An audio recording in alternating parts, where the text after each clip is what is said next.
여호수아 제6장 1절부터 11절 말씀까지입니다. 여호수아 제6장 1절부터 11절 말씀, 좀 봄이 깁니다마는 우리 배우겸 학생께서 잘 읽어주실 줄로 믿고 말씀에 집중하겠습니다. 이 말씀은 하나님의 말씀입니다. 배우겸 학생이 대표하여 봉독하겠습니다. 이스라엘 자손들로 말미암아 여리고는 굳게 닫혔고 출입한 자가 없더라. 여호와께서 여호수아에게 이르시되, 보라, 내가 여리고와 그 왕과 용사들을 내 손에 넘겨 주었으니 너의 모든 군사는 그 성을 둘러 성 주위를 매일 한 번씩 돌되 엿새 동안을 그리하라. 제사장 일곱은 일곱 양각 나팔을 잡고 언약궤 앞에서 나아갈 것이요, 일곱째 날에는 그 성을 7번 돌며 그 제사장들은 나팔을 불 것이며, 제사장들이 양각 나팔을 길게 불어 그 나팔 소리가 너희에게 들릴 때에는 백성은 다 큰 소리로 외쳐 부를 것이라. 그리하면 그 성벽이 무너져 내리리니 백성은 각기 앞으로 올라갈지니라 하시매, 눈의 아들 여호수아가 제사장들을 불러 그들에게 이르되, 너희는 언약궤를 메고 제사장 일곱은 양각 나팔 일곱을 잡고 여호와의 궤 앞에서 나아가라 하고, 또 백성에게 이르되, 나아가서 그 성을 돌되 무장한 자들이 여호와의 궤 앞에서 나아갈지니라 하니라.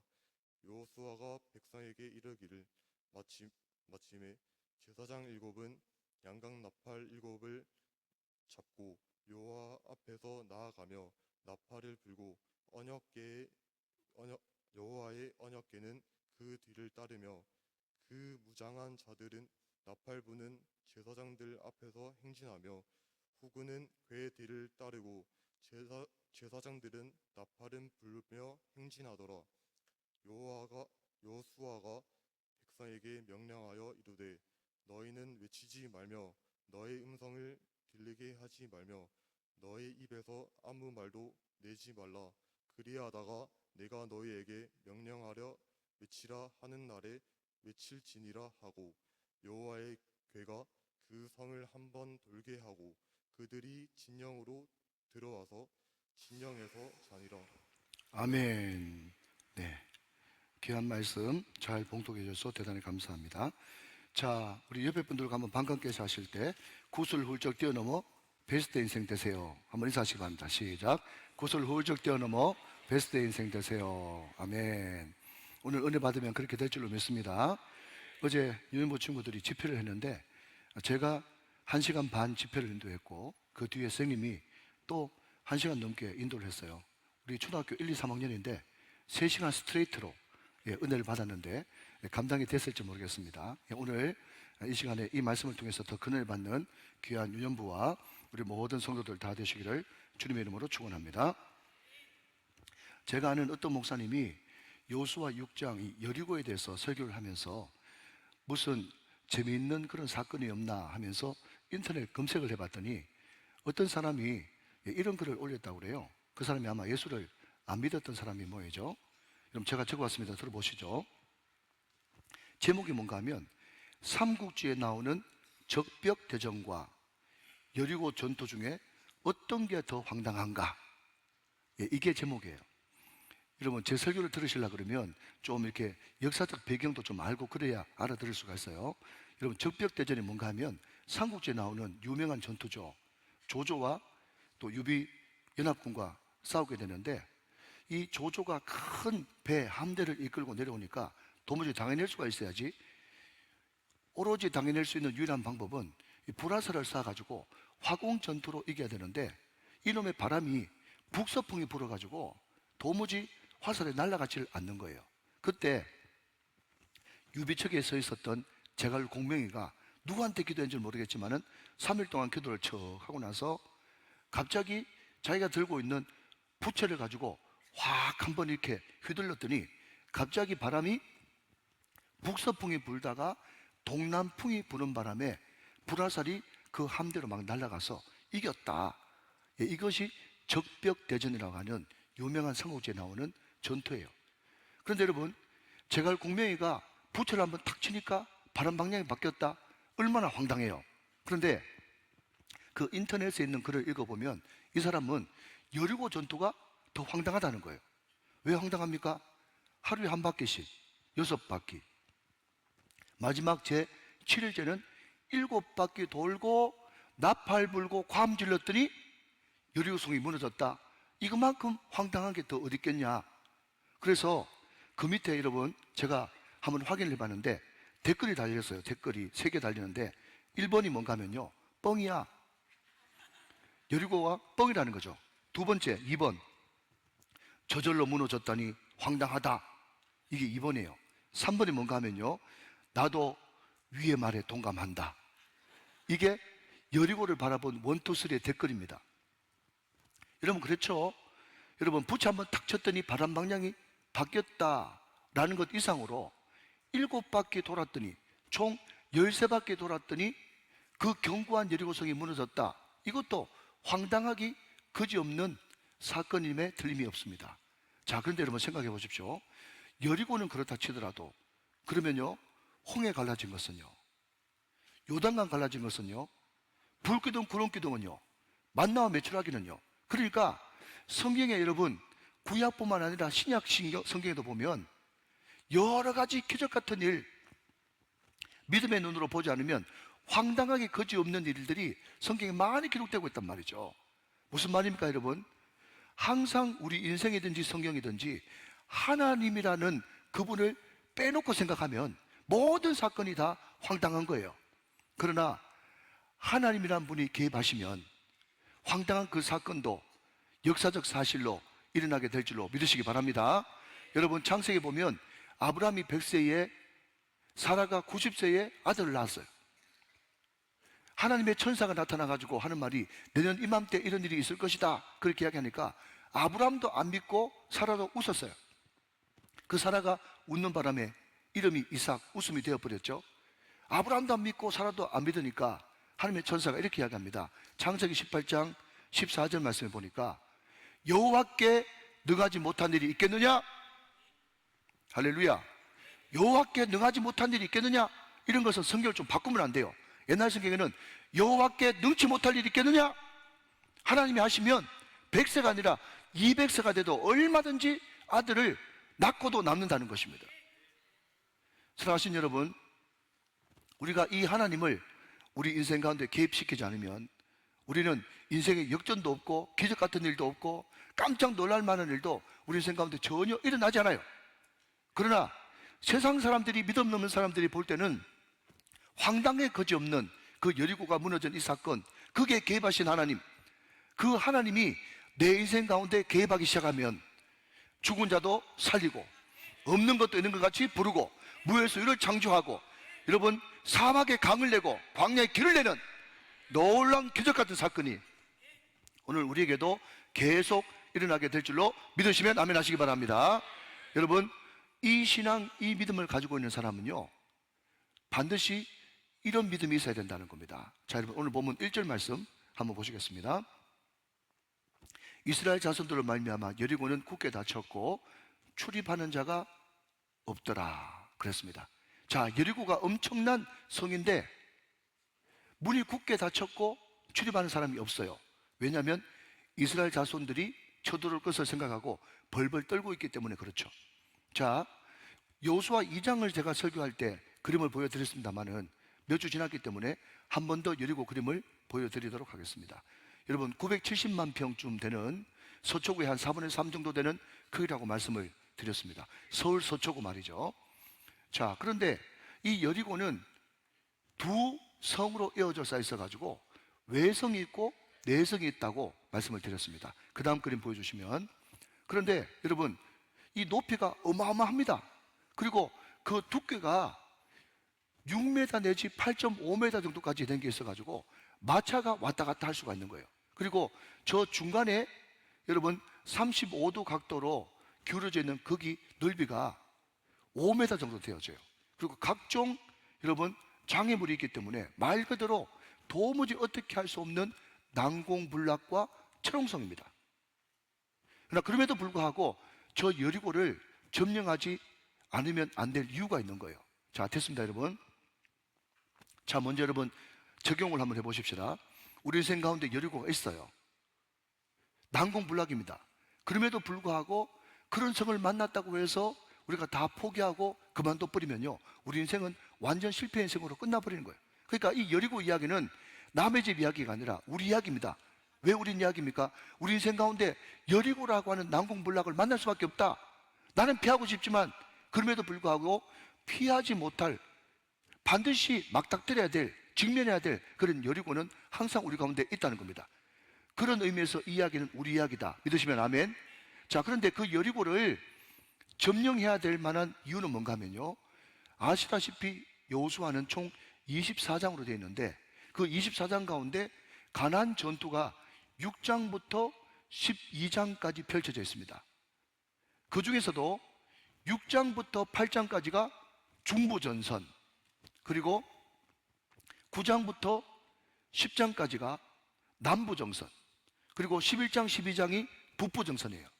그러니까 만약에 가나안 땅이 여기 있다 그러면 중간이 딱 여리고인데 그 중간을 쳐야 가나안의 남부동맹, 북부동맹이 있는데 그 동맹이 같이 연합을 이루어가지고 이스라엘 백성들과 전쟁하기 전에 먼저 중부인 여리고와 아이성을 쳐야 중간에 치고 그 다음에 아래 치고 위치고, 그것이 여호수아의 전략이었다는 겁니다. 여러분 혹시 메가더 장군의 인천 상륙작전 아시나요? 그부터 시작해가지고 역사상 유명한 장군들이 다 전쟁에서 큰 승리를 이룰 때 어디를 샘플로 본받아서 했냐 그러면 여리고 전투를 본받아 한 거예요. 중간에 딱 쳤지 않습니까? 그게 어디죠? 인천이지 않습니까? 그리고 남치고 북치고 그렇게 된 것이죠. 자, 그런데 여러분 제가 이 여호수아 5장 설교를 할 때 무슨 이야기를 했는가 하면 여호수아 5장에 여호수아의 유월절이 나오는데 성경에 유월절이 7번 큰 유월절이 나온다. 그때마다 항상 이스라엘은 역사의 분기점과 전환점을 겪었다. 그 말씀을 드렸습니다. 드렸어요. 그래서 첫 번째 유월절은 출애굽기 12장의 자유의 유월절, 두 번째 유월절은 민수기의 첫 번째 출애굽기 12장의 구원의 유월절, 또 두 번째 민수기의 두 번째 유월절은 자유의 유월절, 세 번째 여호수아 5장의 유월절은 새시대의 유월절이라고 말씀을 드렸어요. 네 번째는 부흥의 유월절, 다섯 번째는 회복의 유월절, 여섯 번째는 예수님의 유월절, 일곱 번째는요 새 예루살렘의 유월절로 제가 설명을 드렸습니다. 네. 세 번째 유월절, 여호수아 유월절이 뭐라고요? 새시대의 유월절이에요. 왜 새시대라고 부르는가? 라고 물으신다면 이제까지 이스라엘 백성들은 광야 생활을 했는데 그 광야 생활을 끝내고 이제 가나안 땅에 들어와서 이제 가나안의 새로운 유월절을 맞이하게 되는 것입니다.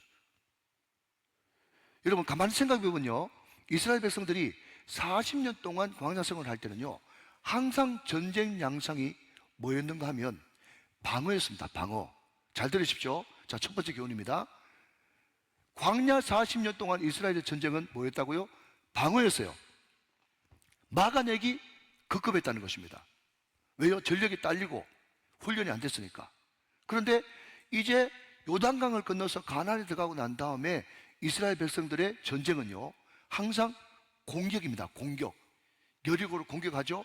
아이성을 공격하죠. 그래서 총 31번 공격해가지고 아이성 한 번 패배하고 30번을 공격해서 이겼습니다.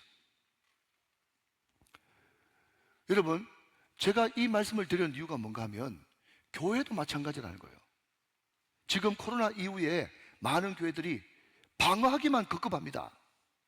현상 유지만 해도 잘하는 것이다.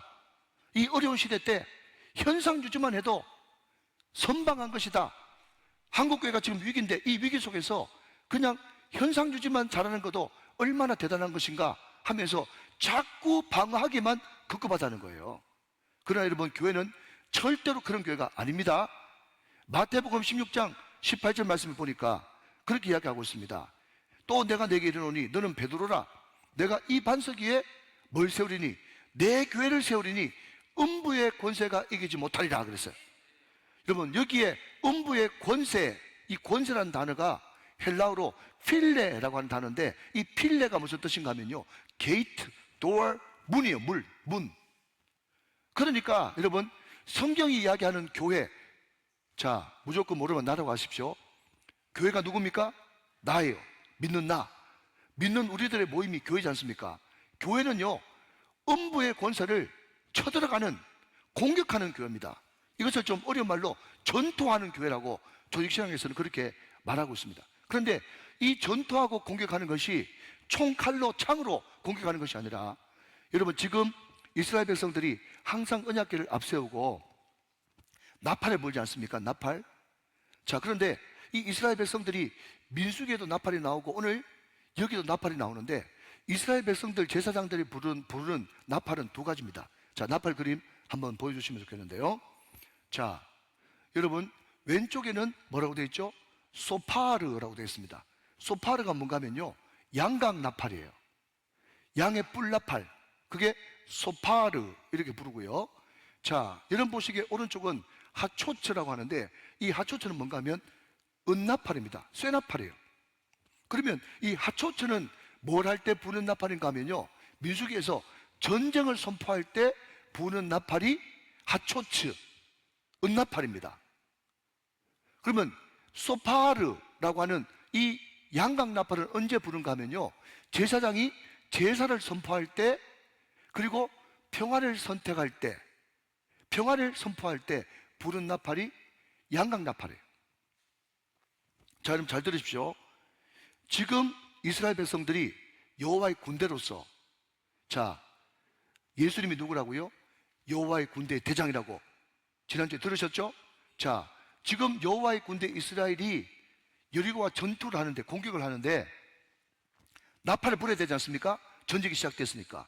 그런데 원래 상식대로 하면, 이것이 세상적인 전쟁이면 뭘 불러야 되겠어요? 은나팔, 하초츠를 불러야 되겠죠.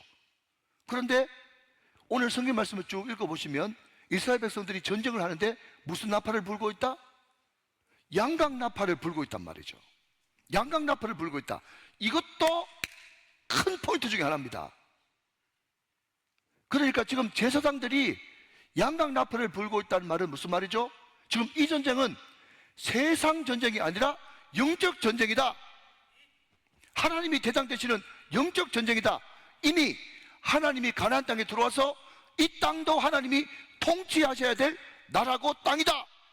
이것을 선포하는 것이 양각 나팔을 부는 거란 말이죠. 사랑하는 여러분, 우리는 세상 사람들과 혈과 육으로 싸우지 않습니다.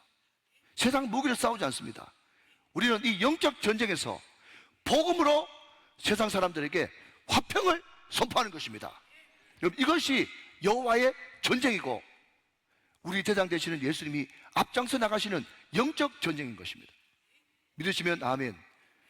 여러분, 전도가 뭐냐고 물으신다면, 전도는 우리가 사단의 문을 깨부수고 공격하는 것이에요.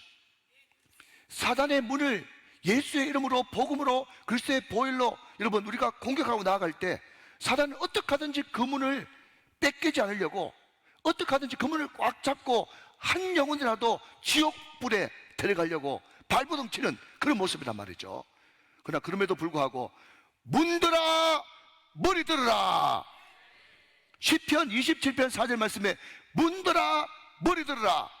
여러분, 주 예수 그리스도의 이름으로, 보혈의 능력으로, 복음의 능력으로 여러분 나가면 사단의 문은 박살나고 문이 열릴 수밖에 없다는 것입니다. 그 사단의 문을 삐집고 들어가서 거기에 있는 사람들을 여러분 끌어오는 것, 이것이 바로 뭔가 하면 전도라고 하는 거예요. 전도, 예수의 이름으로 사단의 문을 깨부수고 거기에 있는 사람들을 끌고 나오는 것. 그래서 복음으로 승리한 승리의 상징과 전쟁에서 이긴 전리품, 그게 누구냐 하면 전도라는 거죠. 이해되시면 아멘. 이게 여호와의 전쟁인 것입니다. 그래서 여러분 에베소서 1장 2절 22절 말씀해 보시면, 에베소서 1장 22절에 또 만물을 그의 발 아래 복종하게 하시고 그를 만물 위에 교회의 머리로 삼으셨느니라. 주셨느니라. 아멘. 우리 주님께서 십자가에 못 박혀 돌아가시고 부활하심으로써 그분은 교회의 머리가 되시고 만물의 통치자가 되셨습니다. 그 만물에는 세상의 모든 열방과 사단의 권세까지 거기에 포함되어 있는 거예요. 그 모든 만물을 다스리고 통치하시는 교회의 머리 되신 예수 그리스도. 우리는 사단에 비하면 지혜도 힘도 능력도 다 부족합니다. 그러나 그럼에도 불구하고 우리의 대장 되시는 예수님, 우리의 머리 되시는 예수님, 그분의 이름으로 복음과 함께 그리스도의 보혈을 선포하면서 나갈 때 사단의 견고한 문은 다 박살나버리고 우리는 이기고 승리하게 될 것입니다. 사랑하는 여러분, 방어에만 급급하지 마십시오. 공격해야 됩니다. 총칼, 창의 공격이 아니라 복음으로 담대하게. 복음을 알지 못해서 사단의 문 안에 갇혀있는, 지옥문에 갇혀있는, 감옥의 문에 갇혀있는, 묶여있는 그 영혼들을 복음으로 사단의 문을 열어 제치고 모든 묶여있는 사람을 풀어주고 꺼내주는 놀라운 해방의 역사로 우리 삶 가운데, 우리 교회 가운데 일어나야 될 줄로 믿습니다. 그래서 자꾸 위기다 위기다 이런 소리를 하들들 마세요. 코로나 이후에 부흥하는 교회가 어딨냐 이런 소리는 절대로 입 밖에 내지 마십시오. 이미 예수님은 승리하셨습니다. 교회는 공격하는 교회인 것입니다. 교회는 전투하는 교회인 것입니다. 이기고 승리하게 되시기를 주님의 이름으로 축원합니다. 여러분, 이것이 단순히 세상에서 성공하고 돈 많이 벌고 그런 차원이 아니라 우리는 복음으로 영적 전쟁에서 승리했다, 이것을 선포하는 것입니다. 여러분, 이렇게 이야기하는 근거가 또 하나 더 있습니다. 오늘 본문 2절 말씀을 같이 한번 보시겠습니다. 2절 말씀. 여호와께서 여호수아에게 이르시되 보라, 내가 여리고와 그 왕과 용사들을 내 손에 그 다음 넘겨 주었으니, 밑줄 것이고요, 넘겨 주었으니. 쭉 넘어가서 16절 말씀 보시면 16절 말씀, 자 같이 한번 읽어보시죠. 시작. 일곱 번째에 제사장들이 나팔을 불 때에 여호수아가 백성에게 이르되 외치라, 여호와께서 너에게 이 성을 주셨느니라 그랬어요. 자, 여러분 한번 따라 하시면 좋겠습니다. 신적 완료. 시작. 신적 완료. 여러분, 이것은 세상에 없는 어법이에요. 무슨 이야기인가 하면요, 자 여러분, 무조건 아니라고 하십시오. 아니요가 정답이니까. 여러분, 지금 이스라엘 백성들이 여리고를 점령했습니까? 아니요. 가나안 땅을 다 점령했습니까? 아니요. 안 했어요. 이것은 앞으로 미래에 있을 일이에요. 미래에 있을 일. 그런데 신적 완료라고 하는 언법은요, 신적 완료라고 하는 언법은 미래에 있는 일인데 과거에 이미 끝난 과거 완료형으로 기록했다는 겁니다. 내가 이미 주었노니, 여호수아가 이미 주셨느니라. 여러분, 미래에 있을 일인데도 이미 끝난 것처럼 하는 그 시간의 간격, 그게 7일이면 7일, 7개월이면 7개월, 7년이면 7년, 그 모든 시간의 간격을 누가 메꾸시는가 하면요, 그렇게 말씀하신 하나님이 메꿔주신다는 겁니다. 그게 바로 신적 완료라고 하는 어법의 표현입니다. 하나님이, 전능하신 하나님이 이미 주셨다고 말씀하셨기 때문에 이것은 99%가 아니라 100% 완벽한 거예요. 이미 끝난 것입니다. 상황 종료고 게임 끝인 것입니다. 사랑하신 여러분, 하나님이 이미 주신 줄로 믿으시기 바랍니다. 여러분, 이것을 믿는 것이 영적 전쟁의 승리 비결인 거예요. 여러분, 제가 새벽에 말씀드렸습니다. 자, 잘 한번 들어보십시오. 자, 혹시 세상에 리더 되시는 분 잘 적어 놓으셨다가 또 우리 직원들한테 인용할 수도 있는 굉장히 좋은 말입니다. 자, 제가 한번 이렇게 이야기해 볼게요. 여러분, 입춘이라고 하는 절기가 있습니다. 그죠? 입춘이 언제 시작된 줄 아십니까? 최고 추운 1월, 2월, 양력 1월, 2월이요, 입춘입니다. 자, 다시요. 얼마 전에 입추 지나갔습니다. 입추. 근데 가장, 여러분, 계절의 여왕 가을, 입추, 가을이 참 좋지 않습니까? 선선하게. 그런데 그 가을에 길목에 들어왔다. 입추가 언제 시작된 줄 아세요? 8월 달에 시작됩니다. 무슨 말인가 하면요, 여러분, 제가 예언을 하나 할게요. 제가 웬만하면 예언을 안 하는데 무척 덥죠, 올해. 그죠? 그런데 조금만 있으면 찬바람 봅니다. 확실한 예언이죠? 그런데 여러분, 여기에 깊은 의미가 있다는 거예요. 다시 한번요. 봄의 길목 입추는요, 가장 추울 1월, 2월 달에 시작합니다. 여러분, 가을의 길목 입추는요, 가장 더운 8월 달에 입추가 시작되어집니다. 그러니까 아직까지는 한겨울이에요. 아직까지는 한여름이에요. 그러나 그럼에도 불구하고 우리 조상들은 가장 추울 때, 가장 더울 때 봄을 기다렸고 가을을 기다렸다는 것입니다. 여러분, 이게 바로 신앙이고 이것이 바로 믿음인 것입니다. 우리 눈에는 아무것도 보이는 것도 없고 손에 잡히는 것 없고 귀에 들리는 것이 없다고 할지라도 우리는 믿음으로 하나님께서 이미 주셨다고 말씀하셨으니, 신적 완료로 이미 말씀으로 끝나버렸으니 하나님 반드시 봄이 올 줄로 믿습니다. 가을이 올 줄로 믿습니다. 여러분, 이것을 선포하고 이미 받은 것처럼, 믿음은 바라는 것들의 실상, 보이지 않는 것들의 증거, 여러분 이미 받은 것처럼 여러분 감사하면서 그렇게 믿고 행동하는 것, 여러분 이게 바로 믿음이라는 거예요. 사랑하신 여러분, 오늘 우리 사랑하는 모든 우주교회 성도들에게 아무것도 잡히는 것도 없어도 이미 받은 줄로 믿고 미리 감사할 수 있는 저와 여러분 다 되시기를 주님의 이름으로 축원합니다. 여러분, 제가 말씀드렸지 않습니까? 조금만 있으면 가을바람 분다고요. 그래서 마태복음 16장 2절 3절 말씀은 이렇게 말씀하고 있습니다. 여러분 한번 보실래요? 예수께서 대답하여 이르시되 너희가 저녁에 하늘이 붉으면 날이 좋겠다 하고, 3절 말씀, 아침에 하늘이 붉고 흐리면 오늘은 날이 곱겠다 하나니, 그 다음 시작, 너희가 날씨는 분별할 줄 알면서 시대의 표적은 분별할 수 없느냐 그랬어요. 사랑하는 여러분, 가장 추울 때 입춘이고요, 가장 더울 때 입추입니다. 반드시 하나님의 때는 옵니다.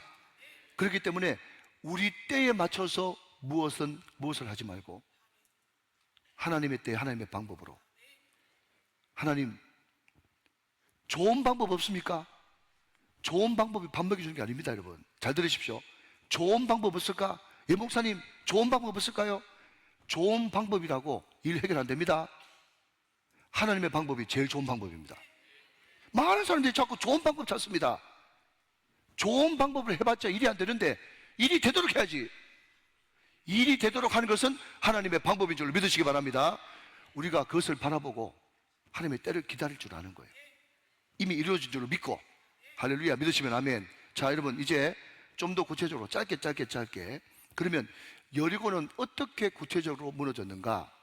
먼저 여러분 4절 말씀을 한번 보도록 하겠습니다. 4절 말씀, 제사장 7은 7 양각나팔을 잡고 언약궤 앞에서 나아갈 것이요, 7째 날에는 그 성을 7번 돌며 그 제사장들은 나팔을 불 것이다 그랬어요. 자, 여러분 여기에 제가 어디에 하이라이트를 쳐놨어요? 언약궤 말이죠. 자, 여러분 저를 한번 보십시오. 한번 대답해 보셔야 돼요. 여러분, 요전에 요단강 건넜죠? 잘 들리세요? 예, 안 들리시면 제가 더 큰 화음을 드릴 수 있어요. 잘 들리시죠? 자, 요전에 요단강 건넜죠? 자, 요단강 건널 때도 뭘 앞세웠어요? 언약궤 앞세웠죠. 자, 지금 여리고 돌고 있죠? 여리고 무너질 때도 뭘 앞세웠어요? 언약궤 앞세웠죠. 자, 여러분 전쟁이 아무것도 없는 광야 40년 동안 항상 무엇을 앞세웠어요? 언약궤 앞세웠죠. 아하! 여리고를 무너뜨릴 때도, 요단강을 건널 때도, 광야 40년도 다 문제는 다르고 환경은 다르고 상황은 다르지만 정답은 언약궤네. 할렐루야, 할렐루야. 여러분 이게 방법이에요. 이게 최고 좋은 방법이라고요. 좋은 방법 없을까? 좋은 방법 있어요. 뭐죠? 말씀을 따라가라. 말씀이 길이 될 것이다. 기도를 따라가라. 기도가 너희 나침판이 될 것이다. 성결하고 거룩하라. 성결과 거룩이 너희 힘이 될 것이다. 여러분 이것이 명제화 아니겠습니까? 사랑하는 여러분, 다시 한번요, 문제는 다르고 상황은 달라도 답은 말씀이다. 믿으시기 바랍니다. 자, 한 걸음 더 나가서, 자, 여리고가 무너지는 두 번째 방법, 자 4절 5절 말씀 보시겠습니다. 제사장 7은 7 양각나팔을 잡고 언약궤 앞에서 나아갈 것이요, 7째 날에는 그 성을 7번 돌며 그 제사장들은 나팔을 불 것이며, 5절 말씀, 제사장들이 양각 나팔을 길게 불어 그 나팔 소리가 너희에게 들릴 때는 백성은 다 큰 소리로 외쳐 부를 것이라. 그리하면 그 성벽이 무너져 내리니 백성은 각기 앞으로 올라갈지니라 하시매. 그렇습니다. 자, 여러분 4절 말씀을 다시 한번 띄워주시면 그 4절 말씀에 자 보십시오. 제사장 일곱 양각 나팔, 일곱째 날 그 성 7번, 7번이 몇 번 등장하고 있어요? 4번 등장하고 있죠. 그러니까 계속 완전수인 7을 강조합니다. 7. 무슨 말입니까? 결국 하나님이 다 하신다는 거예요. 하나님이 하십니다. 하나님이 하셨습니다. 앞으로도 하나님이 하실 것입니다. 근데 하나님이 다 하시는데 그러면 우리는 뭐 해야 되는데요? 그러면 이라고 물으신다면 우리는 순종해야 되겠죠. 순종. 죄송합니다. 이렇게 기침 나오는 날은 설교가 더 잘 되더라고요. 예, 하나님께서 더 의지하게 만드셔서 말이죠. 자, 여러분 잘 한번 들어보십시오. 이것도 굉장히 중요합니다.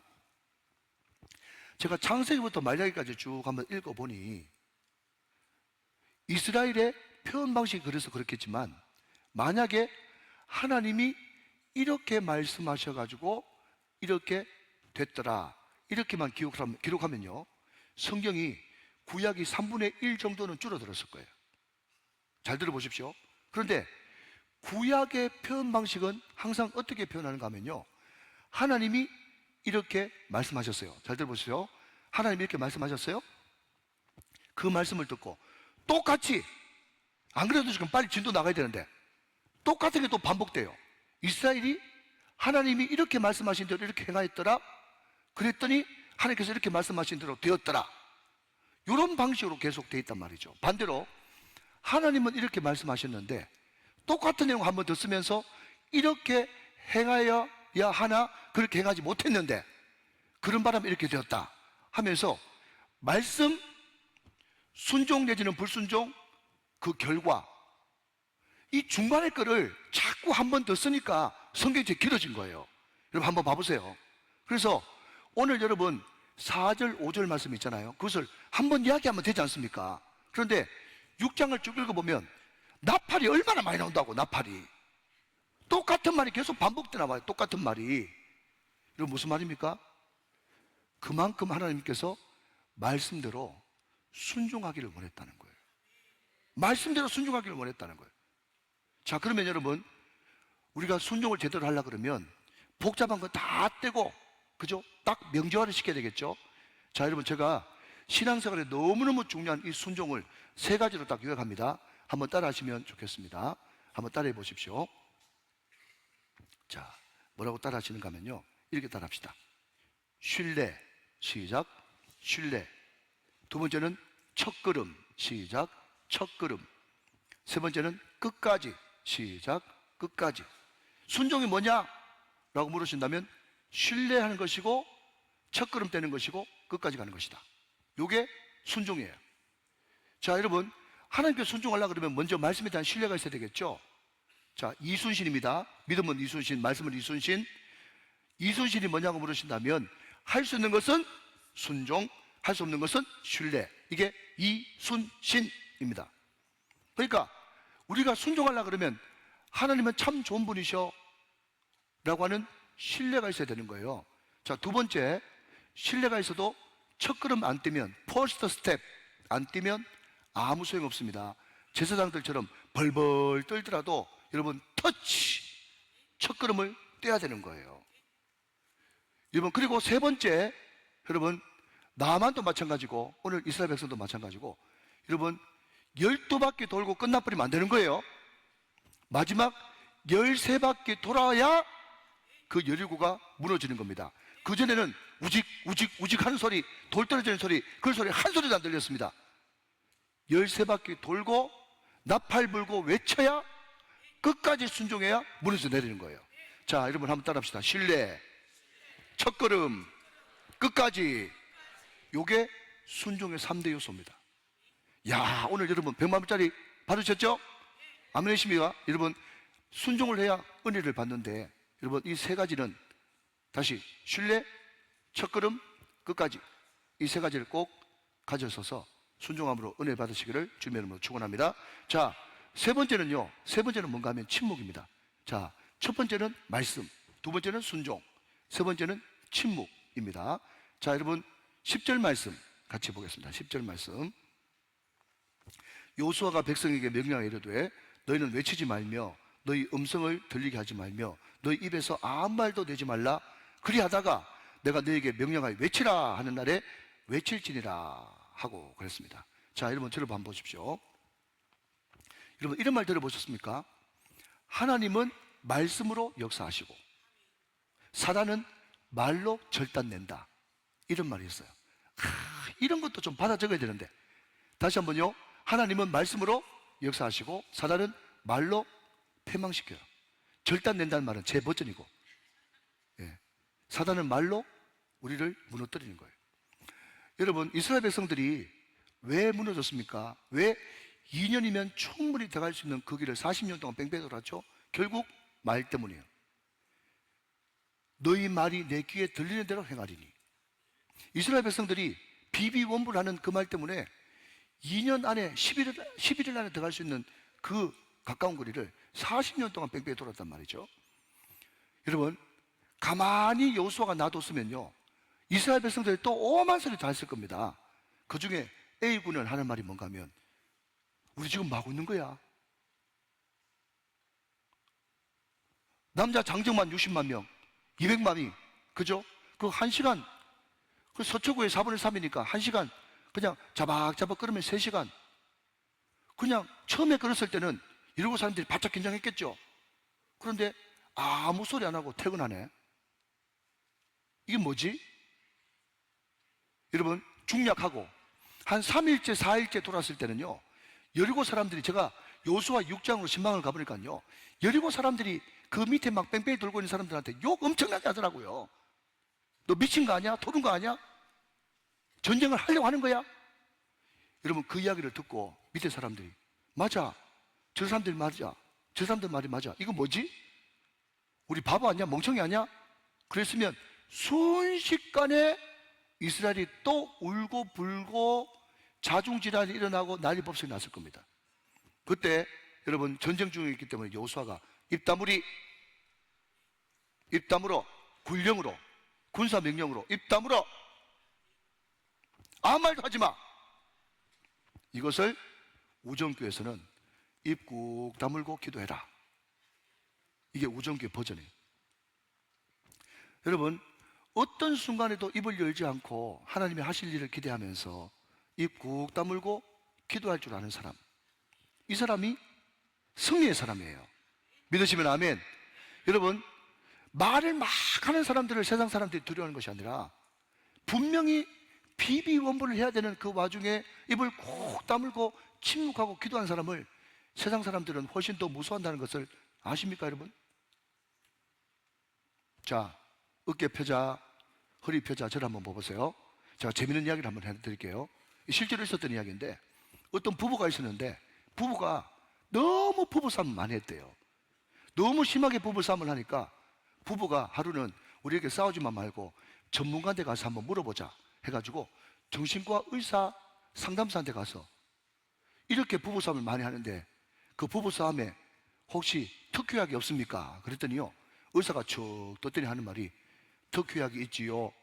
그러면서 그냥 남편 하나 아내 하나 병 2병을 주면서, 노란 물인데 요거 싸움 하려 그럴 때마다 입에 물고 30초 동안 있으면 병이 나는다 그랬대요.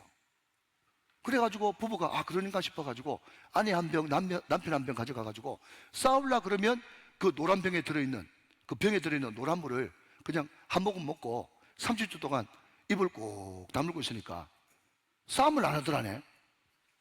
그런데 워낙 싸울 일이 많아가지고 금방 약이 떨어졌어. 나중돼가지고 정신과 병원 가가지고 또 지어주십시오 그랬더니 의사가 하는 말이, 그거 약 아닌 건 아시죠? 약이 아니야. 그냥 맹물에 그냥 색소를 탔을 뿐이야. 그런데 맹물에 색소를 타도 뭐죠? 그 물을 입에 머물고 있으면 말을 못하니까, 말 안 하고 30초 동안 참고 있으니까 싸움이 되더라 안 되더라? 싸움이 안 되더라는 거예요. 그게 특효약이에요, 특효약. 여러분 다시 한번요, 하나님은 말씀으로 역사하시지만 마귀는 말로 절단냅니다. 우리가 무슨 일이 있을 때마다 하나님의 절대 주권을 믿고 입 꾹 다물고 침묵하고 기도하면서 나가면 하나님께서 반드시 해결해 주시고 잘 되든지 더 잘 되든지 하는 역사를 우리에게 허락해 주실 줄로 믿으시면 아멘 하시기 바랍니다. 자, 여러분 이제 말씀을 마무리하면서 제가 2분 안에 마치도록 하겠습니다. 저는 이 말씀을 읽으면서 너무너무 은혜가 되는 것은 말이죠, 여러분 제가 시간이 없어서 다 찾지 않겠습니다만은 여러분 17절에도 22절에도 25절에도 요수아가 계속해서 지금 무슨 이야기를 하고 있는가 하면요, 라합 이야기하면서 라합 절대로 죽이면 안 된대, 라합 집에 있는 사람들 다 살려야 된대, 그 이야기를 계속 강조합니다. 자, 저를 한번 보실까요? 입장을 바꿔놓고 생각하면요, 지금 요수아는 어떤 인물인가 하면 200만, 250만 원의 우두머리입니다. 그러니까 라합 하나 신경 안 써도 사랑 없네, 관심 없네, 그런 이야기 절대로 안 합니다. 우리로 따지자면 소대장, 중대장쯤한테 시켜가지고 라합 좀 챙기라, 난 신경 못 쓴다, 충분히 할 수 있어요? 있죠, 여러분. 그런데 요수아는 끝까지 라합을 챙깁니다. 제가 거기서 은혜 받은 거예요. 여러분, 요수아가 왜 라합을 챙겼을까요? 그것에 주는 영적인 교훈이 무엇입니까? 라합도 라합이지만 라합이 중요한 것이 아니라 라합의 집 창문에 매달린 붉은 줄, 십자가의 예수 그리스도. 할렐루야. 사랑하는 여러분, 여리고가 다 무너지고 다 멸망하는 그 와중에서도 십자가 기둥 밑에 숨어 있고 그 십자가 예수 안에 있으면 우리는 얼마든지 넉넉히 구원받을 수 있습니다. 아멘. 이것이 라합의 집을 챙기는 여호수아, 호세아, 예수, 다 같은 이름이잖아요. 또 하나, 여호수아가 그때 라합을 챙길 때만 해도 라합이 그렇게 중요한 인물이 될 줄 몰랐는데 나중 보니까 라합이 다윗의 고조 할머니가 되네. 예수의 족보에 당당히 이름을 올리는 신앙의 믿음의 조상이 되어지네. 우리 교회 오늘도 새 가족이 3분이나 등록하시고 또 방문하신 분들도 있고 여기에 방문카드는 안 내셨지만 앉아 계신 분이 계십니다. 우리 유년부, 초등부, 또 영아부, 유치부, 우리 다음 세대 아무것도 아닌 것 같지만 그 아이가 커서 앞으로 어떤 인물이 될지 아무도 모르는 것입니다. 제가 그래서 어제 유모 가서 말씀 전하고 기도해 줬어요. 그게 아버지의 마음이니까. 우리 세 가족 등록하고 아무것도 모르는 것 같고 좌충우돌하지만 그 세 가족이 앞으로 어떻게 될 줄 모릅니다. 라합처럼 될 줄로 믿으시기 바랍니다. 그렇기 때문에 우리는 한 영혼 한 영혼을 소중하게 여겨야 되고 아끼고 보듬고 자랄 때까지 잘 도와주는 관심과 배려가 필요한 것입니다. 오늘 주님의 그 눈이 오늘 저와 여러분의 눈이 돼서 한 영혼 한 영혼을 요수아가 라합을 귀하게 여겼듯이 귀하게 여길 수 있는 저와 여러분의 복된 인생들이 다 되시기를 주 예수 그리스도 이름으로 축원합니다. 축복합니다. 축원합니다.